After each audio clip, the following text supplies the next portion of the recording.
இந்த தேர்தல் தான் திமுகவுக்கு இறுதியான தேர்தல் அப்படின்னு ஆவேசப்பட்டு கடுமையாக தாக்கி இருக்கிறார் அதிமுகவின் பொதுச் செயலாளர் எடப்பாடி பழனிசாமி அவர்கள். வேடிக்கை என்னன்னா, இவரே 10 தடவை தோத்து போயிருக்கிறாரு. தொடர் தோல்வியை சந்தித்த இவர் இப்படி பேசுறதுதான் ரொம்ப வேடிக்கையா இருக்கு அப்படின்னு சமூக வலைதளங்கள்ல மக்கள் விமர்சனம் பண்ணிட்டு இருக்காங்க. எடப்பாடி அவர்களுடைய இந்த கருத்தை பத்தி நீங்க என்ன நினைக்கிறீங்க? உங்க கருத்தை பதிவு பண்ணுங்க. எப்பொழுதும் இனி எப்பொழுதும் திராவிட முன்னேற்ற கழக ஆட்சி தமிழகத்தில் வராது.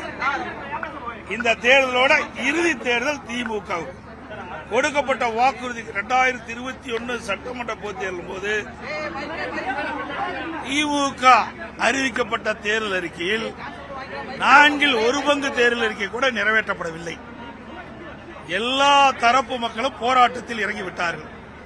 அரசூழில் ஒரு பக்கம் போராட்டம், செவிலியில் ஒரு போராட்டம், பகுதி ஆசிரியர் ஒரு பக்கம் போராட்டம், இடைநிலை ஆசிரியர் ஒரு பக்கம் போராட்டம், டாக்டர் ஒரு பக்கம் போராட்டம், சத்துணவு அமைப்பாளர் ஒரு பக்கம் போராட்டம். இன்று தமிழகம் முழுவதும் போராட்ட களம் மாறிட்டது. எங்க பார்த்தாலும் போராடி கொண்டிருக்கிறார் மக்கள்.